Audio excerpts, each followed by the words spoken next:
உலக மக்களை காப்பதற்காக அம்பாள் சக்தியாக உருவெடுத்த தினம் ஆடிப்பூரம் நாள்.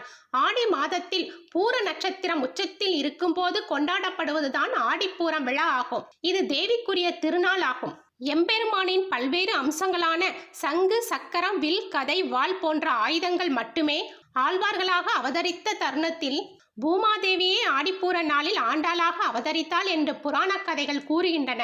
அதாவது ஆண்டாள் அவதரித்த நாள் ஆடிப்பூரமாக கொண்டாடப்படுகிறது.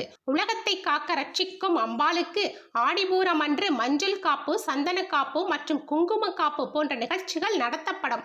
இந்நாளில் பெரும் விசேஷமாக கொண்டாடப்படுவது அம்பாளுக்கு நடத்தப்படும் வளைகாப்பு விழாதான்.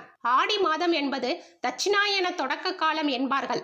அதாவது சூரியன் வடக்கிலிருந்து தெற்கு நோக்கி பயணமாகும் காலத்தினை தட்சிணாயனம் என்று கூறுகின்றனர். இதுவரை வடக்கு நோக்கி நகர்ந்து கொண்டிருந்த சூரியன் தற்போது தெற்கு நோக்கி பயணத்தை தொடங்கும் மாதம் இது என்பதால் சிவபெருமானின் பக்கமாக வீற்றிருக்கும் அம்பிகையை வழிபட உகந்த மாதம் ஆடி மாதம் என்கிறார்கள். தாய்மை அடைந்த பெண்ணை மகிழ்விக்கும் வகையில் அப்பெண்ணுக்கு எப்படி வளைகாப்பு நடத்தப்படுகிறதோ அதுபோன்று உலகத்தை காக்கும் அம்மனுக்கும் வளையல்கள் அணிவித்து வளைகாப்பு நடத்தி மகிழ்விக்கிறார்கள். கோவில்களில் அம்மனுக்கு வளையல் சாட்சி வழிபாடு செய்து அதனை பெண்களுக்கு பிரசாதமாக வழங்குகிறார்கள். அம்மனின் வளையல்களை பெற்றுக்கொள்ளும் பெண்களுக்கு சகலவிதமான நன்மைகளும் வந்து சேரும் என்பது ஐதீகம்.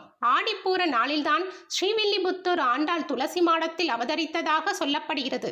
ஆடிப்பூரம் திருநாளானது ஸ்ரீவில்லிபுத்தூர் ஆண்டாள் திருக்கோயிலில் மிகவும் சிறப்பாக நடைபெறும். ஆண்டாள் அவதரித்த நட்சத்திரம் பூர நட்சத்திரம் என்பதால் இந்த கோவிலில் ஆடிப்பூரம் விழா 10 நாட்கள் மிகவும் பிரம்மாண்டமாக கொண்டாடப்படுகிறது. திருமணம் ஆகாதவர்கள் இந்நாளில் ஆண்டாளை கும்பிட்டால் அவர்களுக்கு விரைவில் திருமணமாகும். குழந்தை பாக்கியம் இல்லாதவர்களுக்கு குழந்தை பேறு கிடைக்கும். வாழ்வில் உள்ள இன்னல்கள் நீங்கி சுபிட்சம் உண்டாகும் என்று நம்பப்படுகிறது. அனைத்து அம்மன் கோவில்களிலும் ஆடிப்பூரம் மிக சிறப்பாக கொண்டாடப்படுகிறது.